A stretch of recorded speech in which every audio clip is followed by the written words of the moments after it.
Hey everybody, welcome to Word Balloon. This is John Suntress. Before we get started, a couple show notes. You did it. You helped me get to 1,000 subscribers on YouTube, and that means I will be live chatting very soon. Just let me get up to speed and understand all the particulars. I'm dressing my living room to be an appropriate set, and I'm happy to be taking questions from the Word Balloon audience, as I've promised for years. We'll finally do some Word Balloon Town Hall meetings, talk about some of the new stuff that's out there now, the new CW shows and the like. So the YouTube channel is under Word Balloon at YouTube. Please come and subscribe if you haven't already and join the conversation. And very shortly, we'll be doing some great YouTube chats. Questions about the show, including book reviews, send them to me via email, john@wordballoon.com. Okay, I know commercials stink. I thank you for listening to these and not fast-forwarding them. One more and we'll start the show. Thanks a lot, everybody. Hey, everybody. Welcome back to Word Balloon, the comic book conversation show. John Suntress here. Great conversation today with Heli Kennedy. Heli is one of the writers on Orphan Black, the next chapter, which is the audio continuation of the Orphan Black saga for Serial Box. Serial, like a soap opera, Serial Box. And man, I'm telling you, it's tremendous. Tatiana Maslany is doing the narration, not only as Sarah, but every iteration of the clones. And she's doing an incredible job. It's a very compelling story. I've listened to the first 2 chapters. It's going to be 10 chapters, and the price is amazing. It's $9.99. So, I mean, it's even less than most graphic novels when you think about it. And it's going to give you hours, and I mean hours, of entertainment. It's a very well-written story. It is just starting to come out now. I think they've got 3 or 4 episodes up right now. But totally worth your time if you go to serialbox.com. But also, before you go, enjoy this conversation I'm having with Heli Kennedy. Not only great work in Orphan Black for Serial Box, but she's also doing games for Ubisoft. We talk a bit about her career in the gaming industry. And Heli saw Joker. I saw Joker. We have a Joker conversation. It's basically spoiler-free. I leave that for the other episode that I'm dropping today with Rob Meyer Burnett. If you want to hear a spoiler-heavy Joker review, you can hear Rob and I talking about that. But Heli and I also do some Joker talk as well. It's a real pleasure to get to know Heli in this conversation. I think you're going to enjoy it. She also wrote for IDW 2 Orphan Black full story arcs and a third that unfortunately she didn't finish. She talks about all that, how those stories fill in to the big Orphan Black saga. This next chapter takes place about 8 years after the wrap-up of the series, so the characters have aged in some ways. Very interesting stuff. Heli Kennedy, we're talking Orphan Black and Joker on today's Word Balloon. I hope you will enjoy today's episode, brought to you by the League of Word Balloon listeners through Patreon. Thank you greatly, League, for your continued support.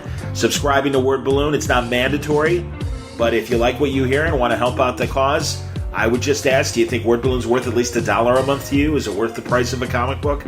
I hope so. I try to bring you great entertainment and conversation several times a month, well over 10 times a month in most cases, and have great conversations. But you know, if you support the show, I greatly appreciate it. Patreon.com/wordballoon, or you can click on the Patreon ad at wordballoon.com, right on the front page. Thank you greatly for your support, League of Word Balloon listeners. This episode of Word Balloon also brought to you by Aftershock Comics. It's my year anniversary with Aftershock. 1 year of sponsorship, and boy, I'm having slurring problems. But I thank them greatly for their patronage through their sponsorship. And I'll tell you, man, I don't feel bad talking about Aftershock books because they're great. Garth Ennis' Jimmy's Bastards, one of my absolute favorites. Great things like A Walk Through Hell from Garth Ennis, or Animosity from Marguerite Bennett, or Tim Seeley's Dark Red, or Cullen Bunn's Night Temporal, or Dark Ark, the story of Noah that you never really knew about. The Brothers Dracul, the true story behind the legend of Dracula. Unbelievable stuff. You Are Obsolete, Matthew Klickstein.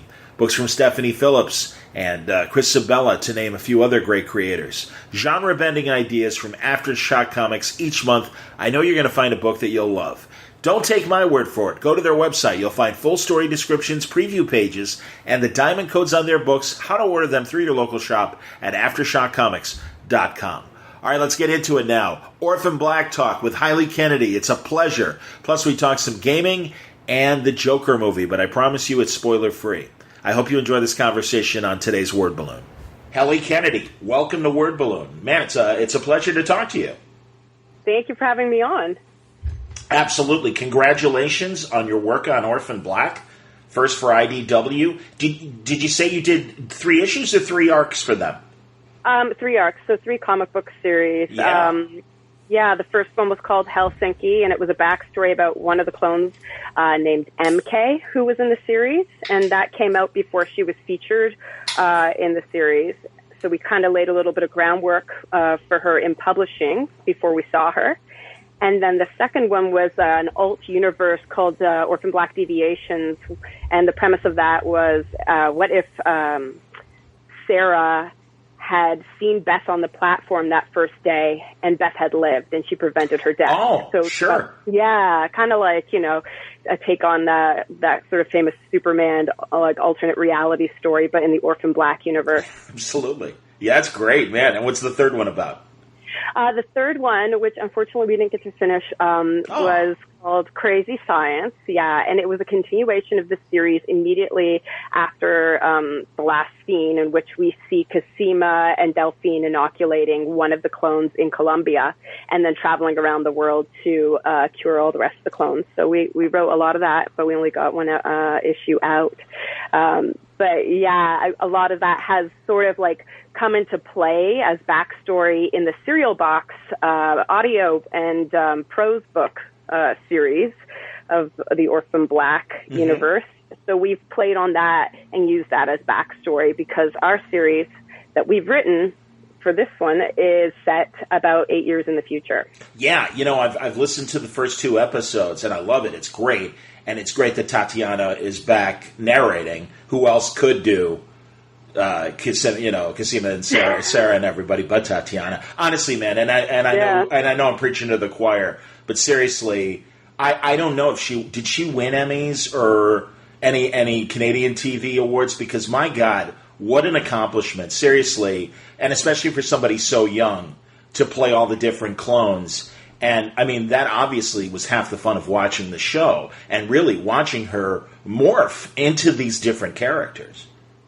Yeah, it was pretty phenomenal. I mean, like, I'd gone on set when they were shooting, and I saw her shift during a day between, like, 2 to 3 clones. I don't know how many changes they could handle in a day, because it was a lot with hair and makeup and I guess just, getting that done. But yes, she was nominated for an Emmy, and then she was nominated again, and the second time she won. Oh, that's great. So that was pretty cool. Yeah. And then I believe she won a Golden Globe. I don't want to be misquoted here. And then she won a slew of what we have up in Canada called the Canadian Screen Awards. Cool. So yeah, she knocked it out of the park. Was really proud of her. She's a Canadian girl. Yeah. She's originally from Saskatchewan. She lived in Toronto. She's part of the acting scene here and film community. And like to see her come into this role and deliver that way and just really kind of just explore these characters and own them, I was super proud of her. Don't blame me, man. No, and she's doing a great job narrating. And that's, I love audio. I work in broadcast radio in Chicago at a news station, but I love radio drama, and I'm so glad that the internet has embraced revitalizing audio. I know the CBC continues to do great audio, and the BBC does great audio, brand new stuff. Yeah. But yeah, it's terrific that these independent companies, including Serial Box, are doing such a great job. And it's interesting because when people purchase the series, first of all, less than a normal graphic novel, $9.99, great price for the season. And it's 10 episodes? It's going to be? Yes, it's 10 episodes. The first episode is split into 2. Uh-huh. And then we have 9 other episodes to carry you through the season. That's excellent. And Tatiana's doing a great job narrating. And then also, I know you get an accompanying prose that you can read along with the audio, or, again, the beauty of audio, if you take it with you on your workout, or if you're shopping, or just in the car for a long trip or something like that. And that's a special skill, to be able to do narrative fiction in an audio format. So I would imagine writing for that, I mean, that's a different muscle than just writing for prose or comics. Yeah, I mean, I come from a screenwriting background, so there's a little bit of that in there because there's more attention to dialogue, I think, than you may normally have, or you indulge more in dialogue, especially if you know Tatiana's going to read it. I think it was interesting to move into prose for me because I come from a background of writing visually. Mm-hmm. I also write video games, and a lot of that's very cinematic or kind of a bizarre new version of screenwriting because you're writing content that you don't always see or hear. You just see in its world building. So it was really kind of going back to prose, which I originally wanted to write as a kid, was a bit of a mash of comic books and writing plays and sort of going back to world building again, which was awesome. I really, really liked that. And growing up, I was also a fan of old radio plays like The Shadow. Sure. I think BBC Radio did a version of The Hobbit, which I was big into. Yeah. I was a big Tolkien sort of nerd. And so it was really fun to write something that I knew was going to come to life. So I got to be psychological and go in depth into emotional lives of characters and indulge in that. But then I also had the benefit of knowing that when we had dramatic moments or conversations that they'd really be punched up through the audio, which was something like, I was always thinking about when I was writing. Sure. I don't know if you ever heard this old CBC horror anthology show from the early 80s. It was called Nightfall. And no, I haven't. I discovered that when I was in college a long time ago. And I've since found it on cassette and CD and stuff. And it was a great CBC drama anthology show. I think, as we were corresponding to set up this interview, I know one night you said that you were stuck taping. Are you able to sit in on the sessions when Tatiana's recording? No, I was actually stuck in production meetings. I'm working for Ubisoft for gaming studio, so I'm writing games. So cool. I haven't actually been in the sessions, unfortunately, because I'm based in Toronto, and she's recording either out in New York or LA right now. Okay. Unfortunately, I haven't been. I would love to be just sitting in the back enjoying it, but that's why I was tied up. Understood. So sorry about that. That's cool. I'm interested in your gaming stuff that you're doing as well, but back to Orphan Black and everything. Are you? What's your first episode? My episode in the series? Yeah. It lands it's episode 6. Oh, great! So we're a little bit after the mid season act break. We have a break in the middle of the season. Okay. And I kind of follow up on something really pivotal that happens. So it's really hard to drop all these spoilers. Sure. I don't want you to spoil. Absolutely not. But what I can say is that my episode introduces a couple new clones. Great. Maybe I've thrown Tatiana a couple challenging accents that we haven't heard before. Just a little little improv game here, a little amp it up a bit. Absolutely. I pick up on something that is key that changes the clones' lives forever. All of them. Wow. All right. Good. Nice heavy teaser there. That's excellent, man. And I love, and I'm right now, I'm blanking and I'm kind of scanning part 2 of the first chapter, trying to find her name, but the new agent that we're introduced to right away. Vivi. Yeah, Vivi. Yes. Yeah. And obviously, she's a new character and links right into the story. I'll leave it at that. But I think it's great, man. I mean, again, it's as you say, it's 8 years after the TV series, and also, and damn it, shame on me, man. What was the original company that was part of the whole clone scheme? Starts with a V. Oh yeah, there was Dyad. Oh, that's right. And is the current company the new big bad that starts with a V? The current big bad is a little bit, let's say there may be more than one big bad in our story. So the dyad at the end of Orphan Black, dyad kind of dissolves. Yes. But like all things that have been on the internet or, existed as a corporate entity, do they ever really disappear? Sure, they morph into something else, absolutely. Yeah, and they always leave behind like vestigial parts of themselves. Sure. So, who knows who will find certain material and whatnot. So that's something we play on.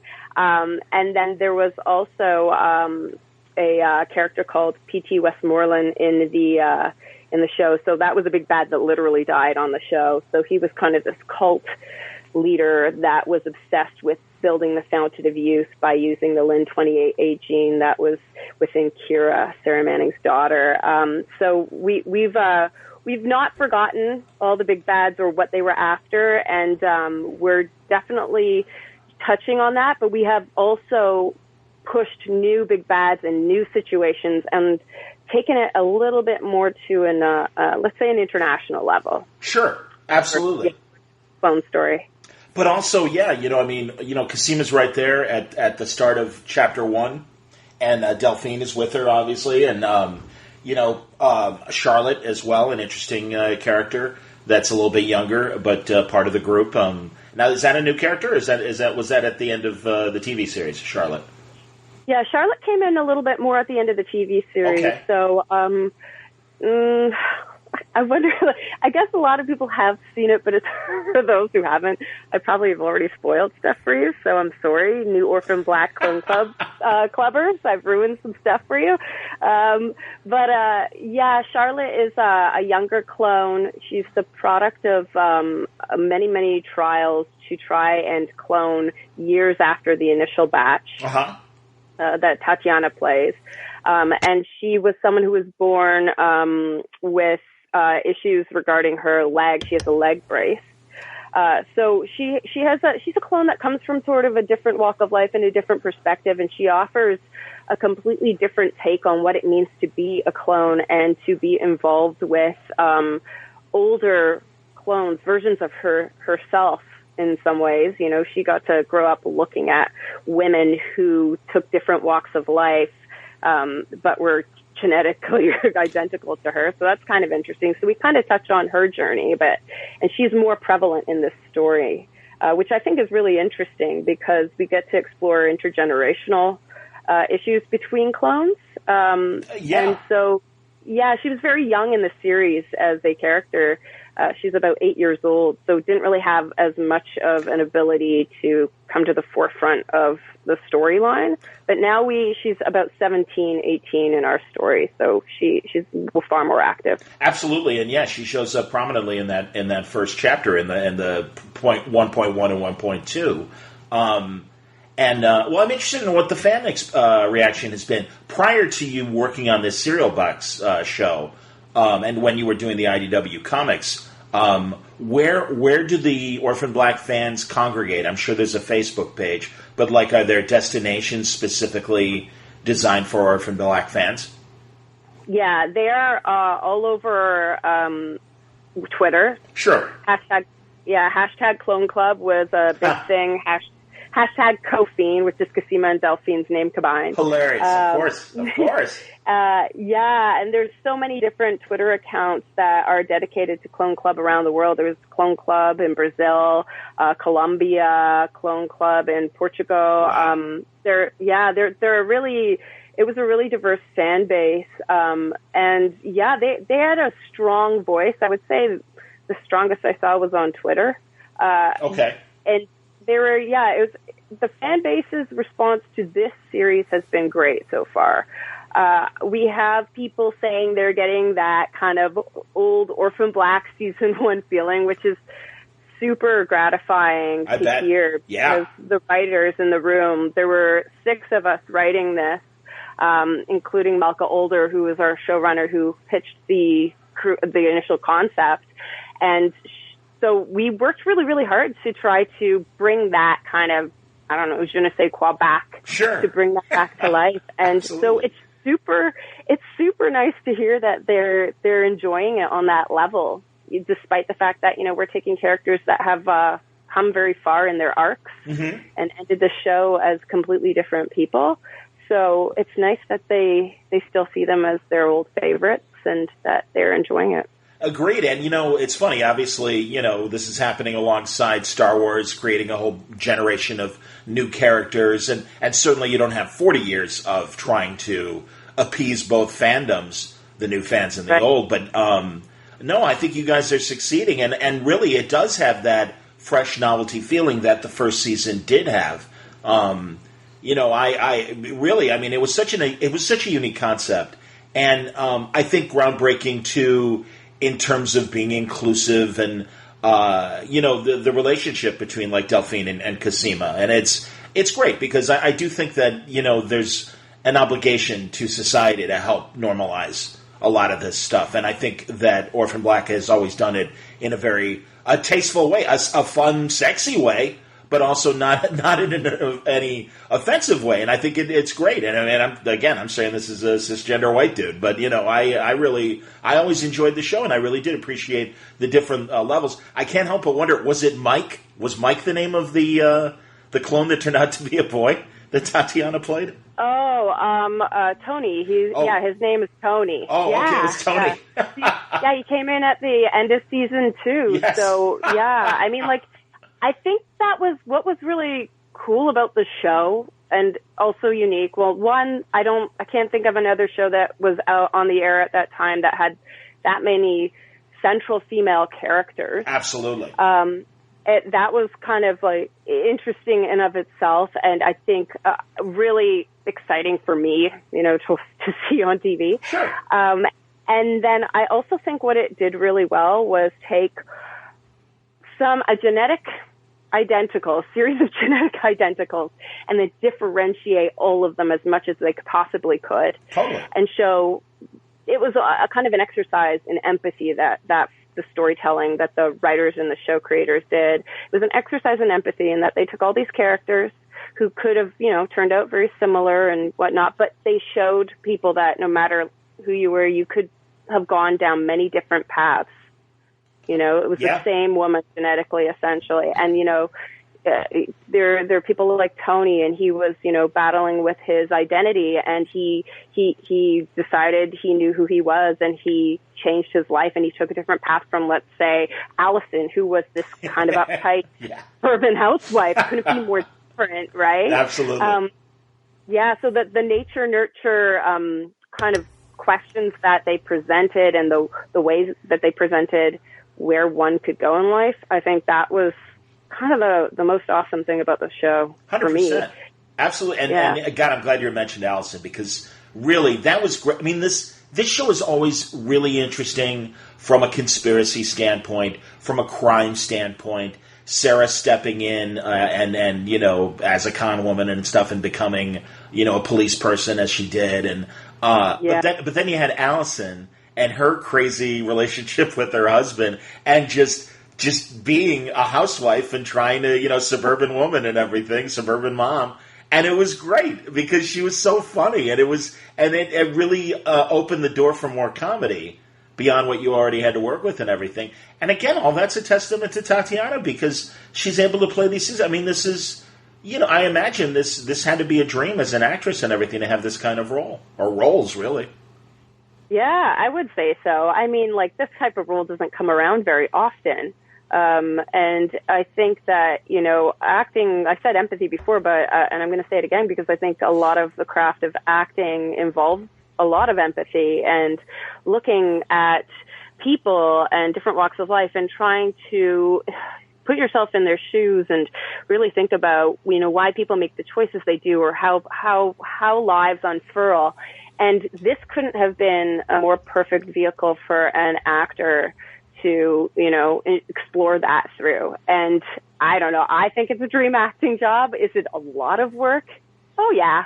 Yeah, it's a ton of work, It's nonstop. She was on set every day, but she really got to live so many different lives. And I guess through that, you can find a sense of, understanding. And I think a lot of the empathy came through her on screen when we saw that, when I got that kind of, out of the show. It was really coming through Tat. She was bringing so much to these characters and portraying them with a level, it was a sensational situation and a very sci-fi premise, but ultimately the humanity was quite grounded. I completely agree. And yeah, again, groundbreaking idea for a series. Didn't outweigh where it's welcome. I think, it had a really good long story arc, but also, we're not on series. Like, look at Walking Dead. I mean, really, it's like, okay, now what? I mean, 8 years later, I mean, Red, it's funny that Kirkman even ended the comic book as he did. So again, we got 10 episodes through Serial Box. Again, a great price, only $9.99.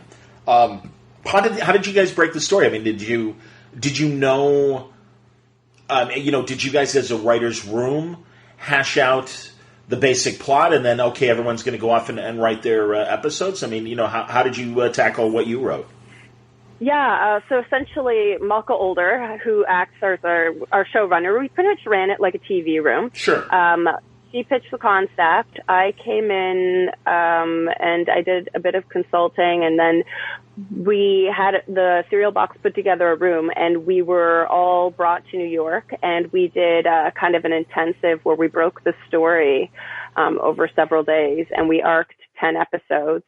And we got to kind of just all meet each other and go through all the options for what we could do with the series. And so we plotted it out and then divided up the episodes. It was pretty much a TV model that way. And then all of us flew back to our respective homes because we live all over the continent. Sure. And then we did a lot of Slack messages while we were writing. Oh, excellent! Sure. Outlining. Yeah. I haven't used Slack yet as a platform, but I'm aware of it as a shared work kind of platform and everything. Yeah, so we did that. We also did a lot of video calls, so Sure. It actually felt like Orphan Black a lot of the time because we were Skyping each other. That's yeah. right. So Absolutely. And we'd have our faces would pop up and off screen as we all talked and tried to figure out tricky, sticky parts of the story. So, yeah, and then we each delivered either 1 or 2 episodes. So, yeah, it was really a collaborative process, which I think is maybe not as common in writing prose, because everybody in the room, save for me, is a vetted novelist. So that was pretty cool. It was a pretty cool experience to do that and be able to work with these people that may, work solo more often or co-write occasionally. And also, you don't have the confines of network television where it's got to be, 42 minutes or whatever it breaks down these days with commercials. But I found it interesting, too, that kind of like Netflix and stuff, some episodes are just over 30 minutes. The second episode is around 45 minutes. So, obviously, I'm assuming that story beats dictated, okay, stop there. That's chapter 3. Now we can move on to chapter 4. And you didn't have to worry as much about length of episode. But, yeah, again, I do think, writing this kind of narrative is a different head.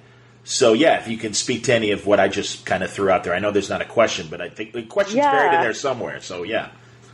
Yeah, no, we had I think the Serial Box model is really interesting because they're giving out, I don't know if you'd call them, they're sort of like novellas on a weekly basis. Yeah. So we more or less try to stick to around an hour's worth of content if you're reading, or for something that you could read in a long commute. Mm-hmm. And so that was kind of the idea. So, but it's a little bit loose, like you said, sometimes you can slide around a bit more and really choose where you end things off with the story beats. But when we were actually trying to outline and structure the season, we did think a lot about, ending on cliffhangers or presenting something new, a new dilemma or a new story element at the end, thinking about our movements through the approximately 1 hour length and trying to maintain act breaks almost. I think like when you write often, you start to just do that naturally. It kind of becomes second nature. Some of the time it really doesn't. And you're like, oh man, I really need to punch this up or I got to fix this act. we tried to stick to that. So that was the interesting thing about writing for this project, because it did have that television feel.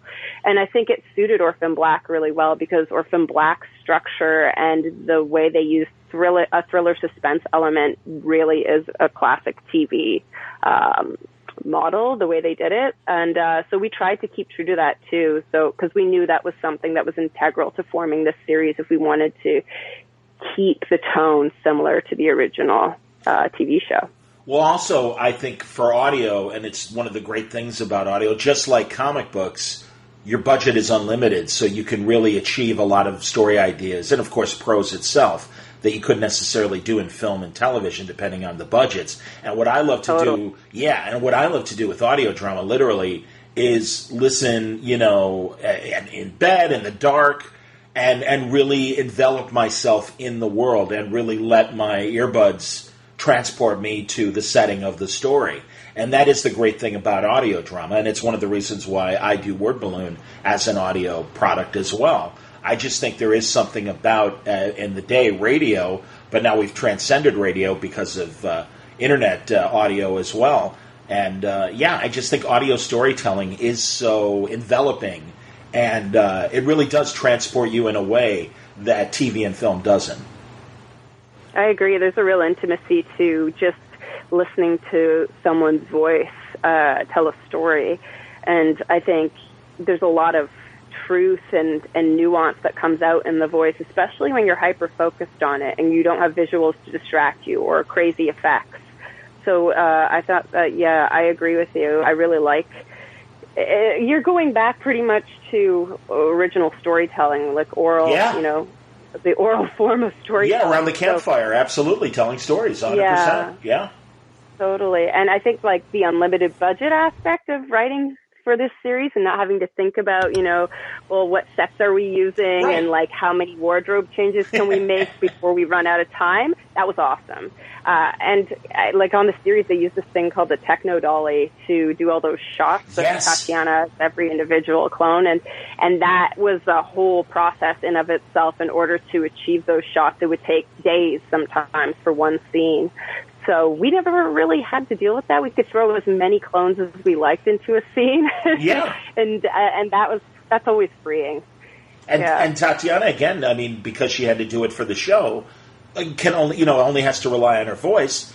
And Cosima speaks differently than Sarah and Allison and everybody. And now, too, again, with these, like Charlotte getting older now and being a teenager and everything, I think that's great. And I'm glad you mentioned the dolly, because I have seen several of those behind-the-scenes interstitial pieces that they made for the television series. And, oh, my God, I mean, it's like a robot camera that would mirror whatever the first shot was. And then Tatiana would go off and, change and become, who was the Russian? Who was the crazy Russian? She's Ukrainian. Oh, she's Ukrainian. And her name, timely. Yeah. Timely. Yeah, and her name was Helena. Helena, of course. Oh, my God. So, that's the thing. And Helena and Sarah and Allison couldn't be more different physically and everything. But, again, you had to match, we've always seen evil twin sitcom tropes or whatever movie you could think of, evil spy twins and everything. But now with the technology, you really could, make the scenes match in ways that split screen couldn't back in the day in the 60s or whenever they first started doing that kind of stuff.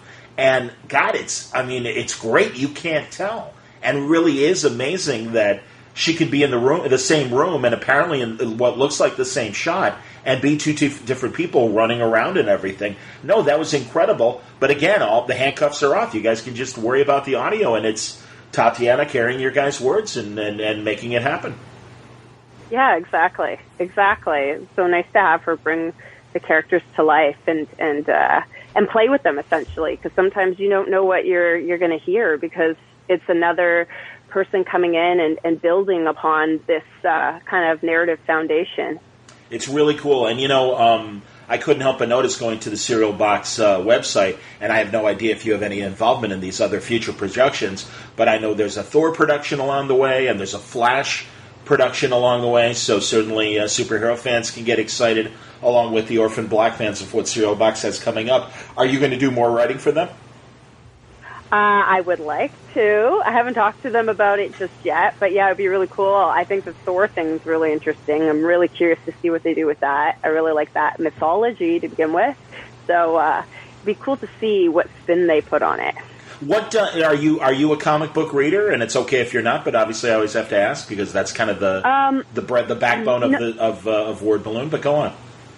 Yeah, no, not right now. Not a lot. I'm not intensely reading comics at the moment. I did when I was younger. Sure. I liked graphic novels. I was a Ghost World fan. Oh, excellent! Sure, absolutely, my God. Yeah, I liked Mouse. That's so funny. I literally just spoke to Art Spiegelman last month. Oh, no kidding. Oh, yeah, he's a genius. Oh, yeah. That was... It was arresting when I read it. I read it in high school, and it just kind of... I remember crying as I read it, actually. It was phenomenal. That was brilliant. So I read a lot of sort of that kind of fare. That's cool. Dan Close, obviously, Ghost World, yeah. A little bit of Batman, okay. Not a ton. And then, I like give me Gotham City. I just love that environment. And then, the series, like multiple characters with different psychological issues. Sure. It's fascinating. And then I did, when I was super young, I read some Archie. Hey, man, we all read Archie. Don't sweat it. Absolutely, man. Are you kidding me? Archie was great. Now, you mentioned Batman, and obviously it's, one of the stories of the week. Do you plan, it just opened this weekend, do you plan on seeing Joker? I have seen Joker. Oh, all right. Well, good. I have too. So before I talk to you about Ubisoft, I would love to get your what your take was on Joker. And I did a no spoilers review, and we can spoil as much as you want or don't want. I know it's still early. We'll warn people if we decide to go into spoiler territory. But I have to say I had mixed feelings about the movie. What did you think? I thought it was a very interesting movie. Yes.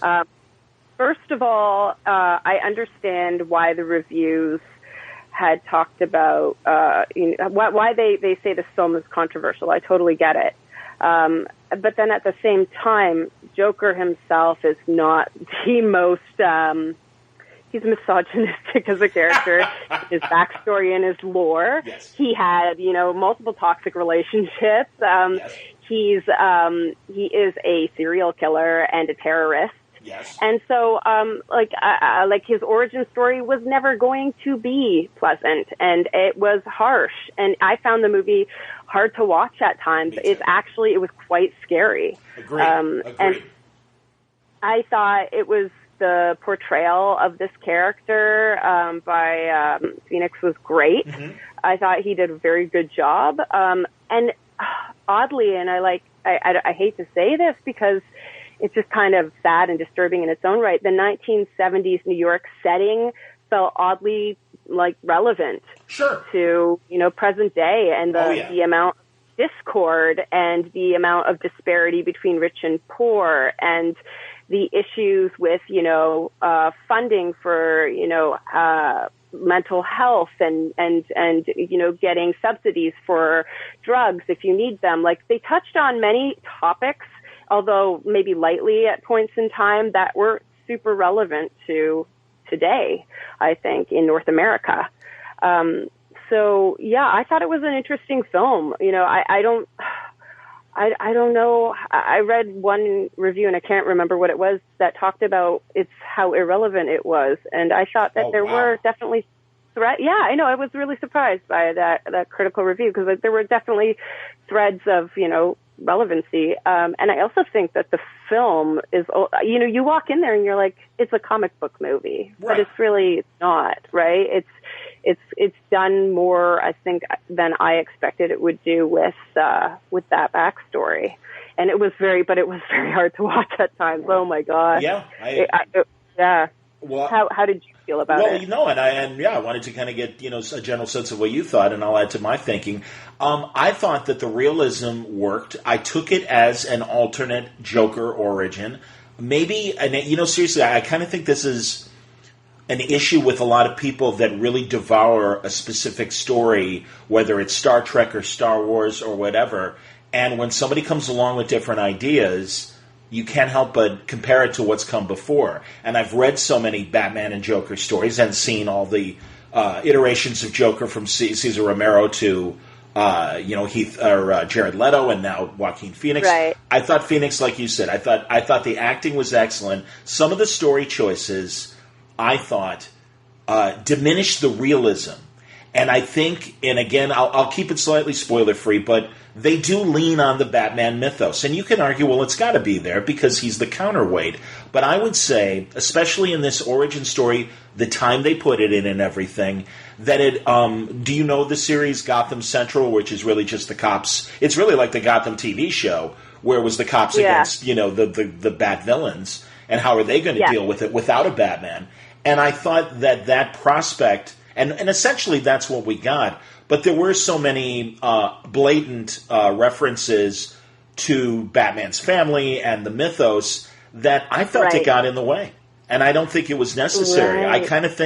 I think Joker, despite what we got in the comics, where in some cases, and again, his origin has been very different over the years in the comics, but I thought that it would have been interesting just to focus on this character, because I think you can make an argument for the way they portrayed the way Gotham was in the late 70s or early 80s, whichever it was. But yeah, that urban decay and, like you said, all the social problems that we're still facing today, and that you didn't need Batman.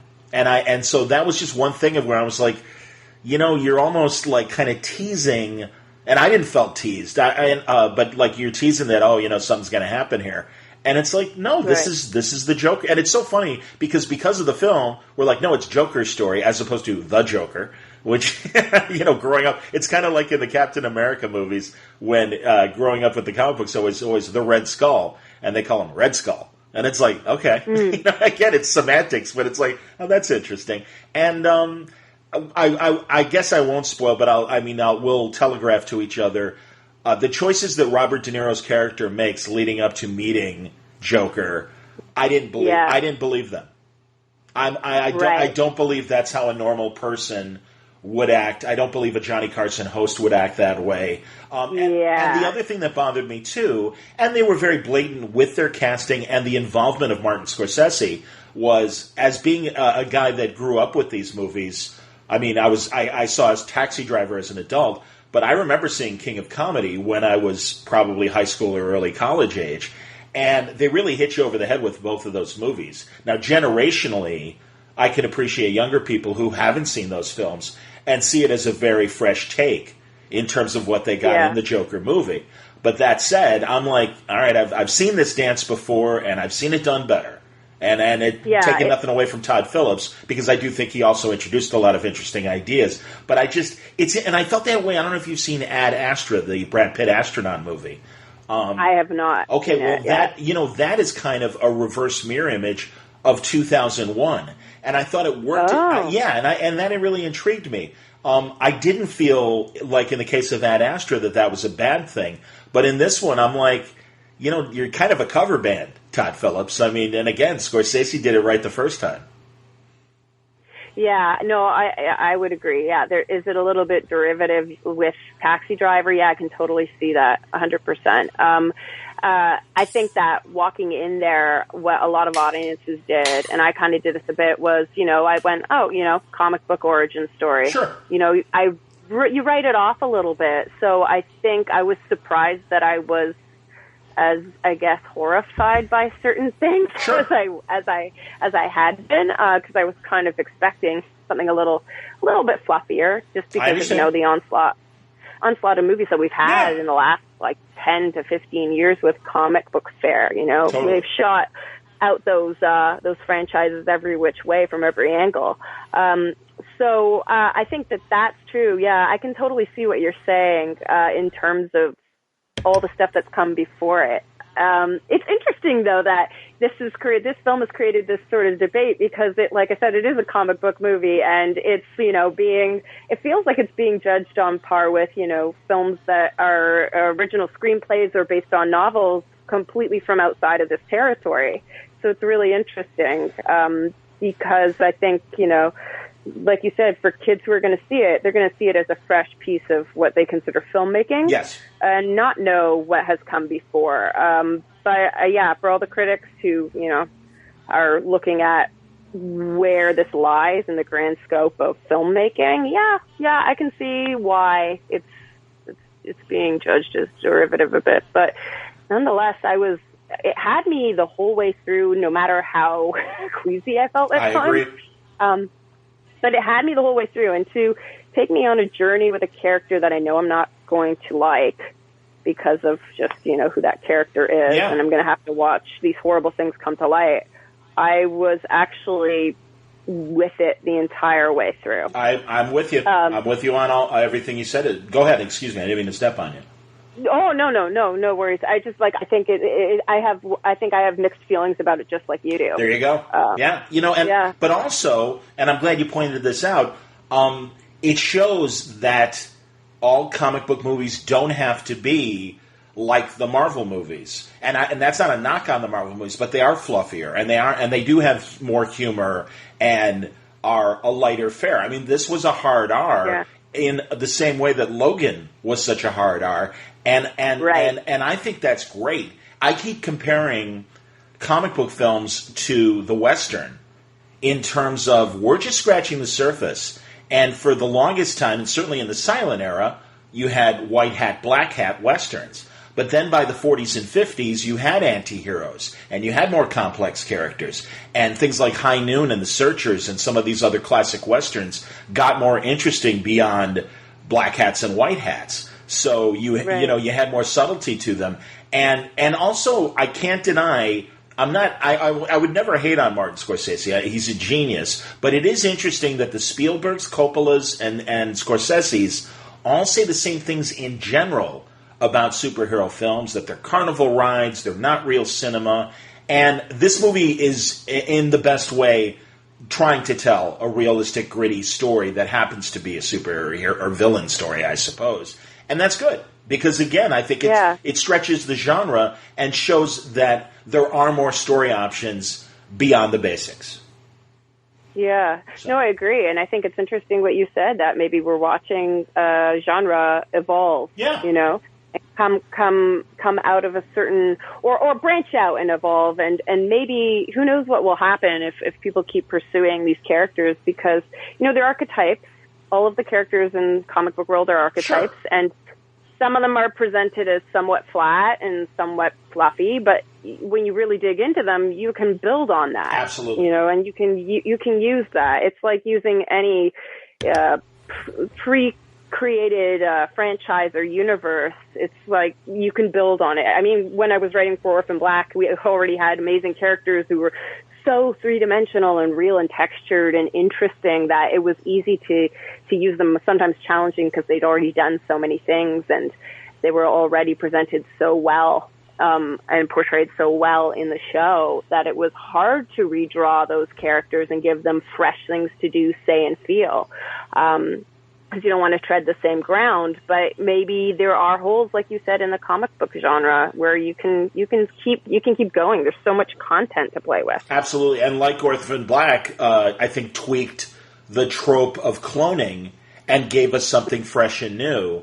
I mean, that's the thing. It's like with the any concept or genre in the right hands, as far as creators go and stuff. No, it's the possibilities are endless. And again, that's kind of why I'll respectfully disagree with Scorsese and Coppola and Spielberg and say, yeah, guys, I don't know, man. I think you're missing the gems and really just kind of picking on the Marvel Cinematic Universe as a whole or whatever, superhero movies as a whole. And it's like, yeah, there's actually a couple subtleties there that if you step back and really think about it, like I said, Logan, and I do think Joker, as much as we have our mixed feelings about it, it is an interesting film, and I do think people will continue to talk about it.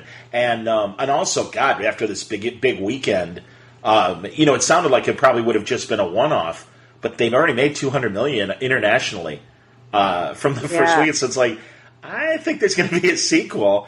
And that said, as much as I did disagree with the way they included the Batman mythos, if they decide to continue the story, that's going to be very interesting, and it's going to be a very different Batman if they allow Batman to be a bigger part of the film moving forward in a sequel.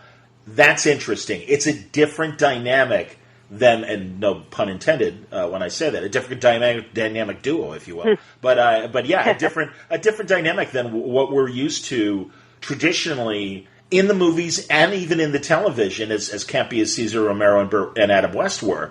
But there really were like two masterminds, and I don't see that relationship, at least where we left things in the first movie, from Joker's standpoint. Right, from this movie. Yeah. Like, how are they going to bridge that gap? And I can see what you're saying. It's it all depends on what comes next, too, though. Absolutely. Because this is, I don't know what I should and shouldn't say. It's the beginning. It's the beginning. Yeah, Bruce Wayne is so young. Well, sure. Absolutely, so, yes. I don't know what they would do with that, but, I mean, there's a lot that they could do with that. And if they were to carry through and use this Joker plotline and maybe follow Bruce Wayne through youth, you could do a lot with that. You see, that's interesting, because I was thinking even, and again, there's an age disparity, but move the story 10 years further, and maybe Joker is 45 and Batman is, Bruce is 20. And then that would be, and maybe we'd see a year one Bruce, again, with, and I'll put in the intro that obviously when we talk about Joker, there's some spoilers or whatever. But yeah, I just think it's interesting. And again, I felt it got in the way of the story in this first movie. But and again, especially when I thought they're just making an alternate story about Joker here. It's not part of the DC universe or whatever. But that's all on hold too because of the failures of Justice League and some of the other movies that weren't Wonder Woman and weren't Shazam and weren't Aquaman. Those seem to be the exceptions that succeeded after the characters were introduced in earlier movies. So, and obviously they're starting over again with Batman, and God only knows what their Superman plans are and everything after Man of Steel and everything. But no, it's interesting. And again, back on its movie itself, I think it did really well, or it's going to do really well. I do think people will talk about it. And yeah, it looks like it's going to make a lot of money. So I do think they're like, let's do it again. And I think Joaquin Phoenix is actually up for doing it again, too. Yeah, I mean, it's an intense role, and it's a hard role to play, I could expect. But yeah, it's something that I guess you don't always get to have a villain for an entire, featured in a film the entire way. You're not always playing him in every scene and getting to explore a full arc in a feature length. So that's kind of interesting too, I guess, from an acting standpoint. So it'd be interesting to see where he takes that arc and how he tries to help color and push the character if they go for a second movie. Totally agree, absolutely. Do you have time? I don't want to keep you, but also I did want to ask you about your game work as well. Do we still have some time?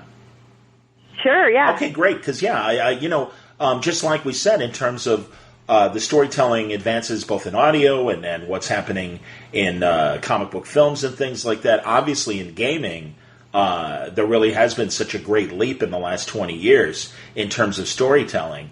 And I have to confess, as a man in his 50s, I had to stop gaming because it's such a time suck. And really, I was just like, all right, as much as I'm having fun, I gotta get my creative stuff done. But I have appreciated from a distance the sophistication of storytelling that's evolved in gaming. And what is it like? I mean, can you tell me some specific games you worked on for Ubisoft? Yeah, I can't talk about the one I'm working on right now. No, but the one I just came off of is called Watch Dogs Legion, and it is the third in the franchise Watch Dogs. And it focuses on a group of hackers, and they're a hacker resistance, and it is set in a post-Brexit London. Wow.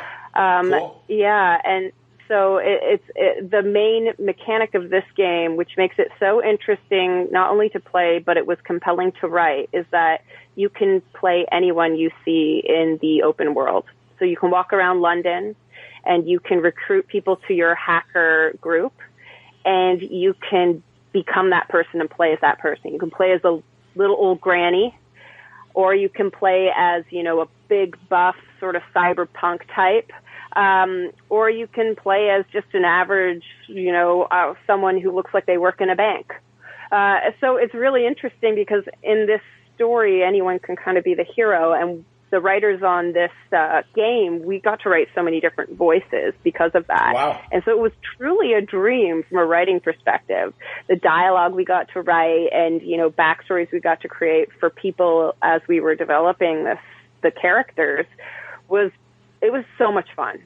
It was truly a pleasure to write on. And I'm really excited to see it come out. It comes out in March 2020, and I'm excited to see what the reaction will be. That's cool. Is it like World of Warcraft and Fortnite, where you're playing with a bunch of strangers who are inhabiting these creators or characters?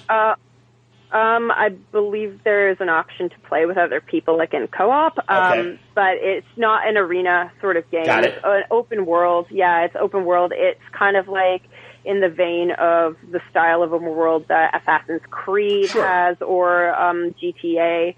It's set in a city, so you have a map and you can go anywhere.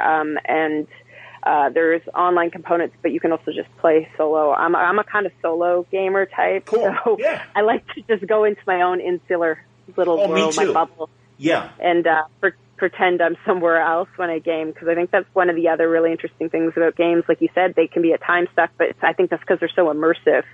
And there's a feeling of agency when you're playing, 'cause you can, in open world games, you can walk wherever you want to walk and do what you want to do, jump between storylines, do side quests, do games, or just explore. And I think that this game in particular will be interesting to explore because the city of London is so colorful and interesting and diverse that you can walk around listening to people. Interesting. No, and I'm like the same way when I was gaming, and again showing my age. Wing Commander was the last. God, and I think that was. Do you remember Wing Commander? Is that flight simulator? Yes, and it was fun. I mean, if you mean the old-fashioned airplane flight simulator, yeah, it was a space shooting game, and no, again, I would have fun with it, and you weren't able to do side stories. It wasn't that sophisticated yet, but you'd kind of tool around space, and suddenly, when you thought you were only playing for 40 minutes, like, oh no, it's been 3 hours, and I'm like, oh my God, I got to stop. So unfortunately, that's when I checked out. So yeah, man, from Arkham City and all the different great Batman games that have come out, and Grand Theft Auto, and like you said, Assassin's Creed, and some of the other great games and stuff. Yeah, I don't know, man. I had to make it. Do you want to play with the donuts or you want to make the donuts? I'm like, I kind of want to make the donuts, so I had to I had to stop. But that's great, and truly. I don't mean. I hope it doesn't come off condescending because, like I said, I'm not of this world. I'm blown away with the level of sophistication of storytelling that's happening in these games, and I think that's really, really amazing. And I was, especially when I started Word Balloon 15 years ago, I would talk to people that were working on the Spider-Man games or the Hulk game and stuff like that, and they would tell me the differences in writing for the games versus TV, movie, and comics. And it's fascinating. And God, again, I mean, Injustice, I've watched people play it, and that's an incredible game, from a DC standpoint and everything. So, no, I think, again, the possibilities are endless, and I really appreciate how dominant gaming has, kind of moved alongside passive entertainment, like watching TV and watching films. And that, no, this has really become its own thing. And again, the storytelling is really impressive and continues to evolve. It's amazing. Yeah. I'm really. It's been It's been. I felt like I was learning. You know what it was like going to write for games, actually? It felt like I was going back to a time when I was learning about filmmaking again. And I was learning, what's sound like? How do you hook up sound here? What's the best way to, how do we color correct? How do we edit? What's the best way to shoot this? Because there's so many different considerations in writing for a game. You consider AI, you consider game mechanics, programming, linear and non-linear storytelling, and different, moods of gamers and what they may feel or what they may be focused on in certain scenes or mission arcs. So it's really, to me, it's a new art form, essentially. Absolutely. And yes. Yeah, it's one part world building. It's like you're building, let's say, a fantasy novel. It's like world building for that because you're building backstories to buildings and roads and cities or regions, and you don't get to do that to that degree or depth in film and TV, and sometimes not even totally to that depth in comic books because you have limited page count per issue. So here it's kind of interesting. So you're partly world building, you're screenwriting, but you're also writing plays sometimes because some of the dialogue is strictly dialogue you hear just walking around, and it's got to play and be interesting. So I really, for me, it's been a dream. I've always wanted to write games. I wanted to write games since I was younger. I mean, I think I, pissed my mom off to no end playing so much Super Nintendo. When I started working in games, it was kind of a little bit of a victory because I got to, show my mom that all those hours were worth it, right? I was a broadcast nerd, and I absolutely adored radio, and then I was able to get into it, and my family's like, oh, okay. now we understand why you got so obsessive about it and stuff. So that's my story and everything. But no, I get it, and again, I don't blame you, and I appreciate you kind of explaining the levels of story sophistication that are going on in a game that do go beyond, again, the passive experience of watching TV or watching a film or listening to audio or whatever. So, no, congratulations. That's terrific. And really, man, I'm that's wonderful. I tell people again your two IDW Orphan Black arcs that I'm sure are collected and available. Yeah, you can buy them in a collected graphic novel form. The first one was Orphan Black Helsinki, and that's a backstory to a clone called MK, who appears in season 4.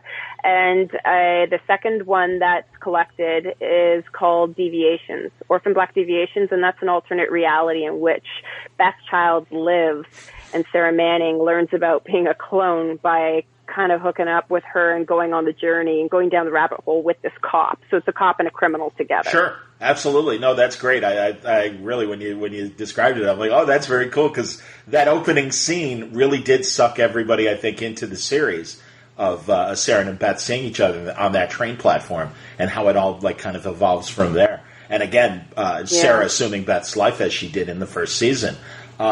No, it's great, and it really, I love the Orphan Black universe. I'm glad Serial Box is now exploring it with this new story, and I'm scrolling to the top so I can say it properly. Where is it? Well, I got the chapter. So what is it? What is the title of the whole series for Orphan Black here? Oh, the next chapter. It's Orphan Black, the next chapter, and it really is kind of the next chapter. Literally, it's prose. And but yeah, we pick up shortly, about 8 years, not too long, 8 years after the end of the series. So yeah. No, and you're doing a great job of moving the story along and also filling in the blanks of what the Clone Club has been doing for the last 8 years. It's great, honestly, and it's a bargain. Really, it's $9.99 for 10 episodes, and just like a good meaty audiobook, this is going to give you several hours of entertainment, and you've got Tatiana doing the narration itself. I mean, that's like, Shatner doing a Star Trek audiobook, or all those Leonard Nimoy Star Trek audiobooks he did over the years and stuff. I say that as a Star Trek fan. But no, it's terrific, Heli, and honestly, congratulations on being a part of it, and continued success both in your screenwriting, audio writing, also gaming. It's been a pleasure talking to you, and really, if you got something new, let me know, and I'd be happy to have you back. For sure. Thank you so much. I'd love to come back. I'll totally keep in touch. Hailey Kennedy on today's Word Balloon. I hope you enjoyed it.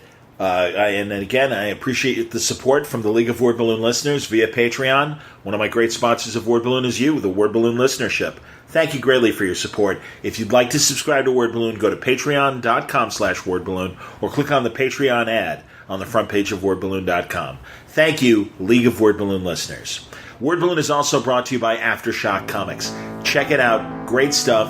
And I hope you'll, check out some of their wonderful books, from Animosity by Marguerite Bennett to Jimmy's Bastards and A Walk Through Hell from Garth Ennis, and The Lollipop Kids from Adam and Adrian Glass, Aiden Glass, I apologize, Aiden.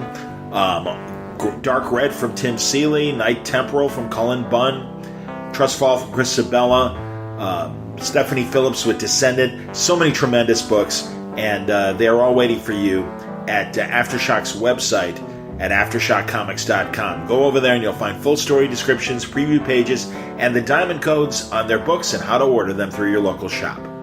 Again, thank you for listening to Word Balloon. The companion episode today is Robert Meyer Burnett, my buddy, a great YouTuber. Robservations is his show, and it's a show about something. And he always projects positive ideas on his looks at pop culture, from Star Wars to Star Trek. Great, even comic book talk from Rob and TV and movie talk. It's always a pleasure to hear Rob's opinions, and I'm happy to welcome him back. As I always say, when we get into our epic Star Trek conversations, we are throwing back and forth in the style of two chess masters doing their best on the board. Now, he is the grandmaster. I am the student. But it's always a pleasure to talk to Rob.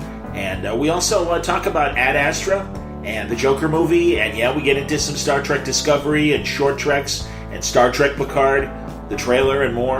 And, again, it's spoiler heavy. All of it, including fan rumors and opinions of where Star Trek Picard is going. We review the first short trek Q&A. I've seen the second one. Yikes. Didn't like it. Didn't like it at all. And as I tell Rob, his head's going to explode when he sees it, because their story choices continue to astound me and make no sense to me. But what can I say? I'm just one fan. But regardless, I hope you enjoyed... that's all regardless, not irregardless. Double negative, of course. I hope you enjoyed today's Word Balloon. I hope we come back right at the beginning of the week. If all goes well, you're going to be very happy with the guests that I am presenting on Monday of next week. But in the meantime, enjoy these two episodes. Hailey Kennedy, wonderful work on Orphan Black for Serial Box. Check it out yourself at serialbox.com. And also Rob Meyer Burnett talking about Ad Astra and Joker and Star Trek Discovery, Short Treks, and Picard. A spoiler-heavy conversation with Rob Burnett, our companion podcast to today's Word Balloon. Thanks again for listening. Word Balloon is a copyright feature of Shaky Productions. Copyright 2019.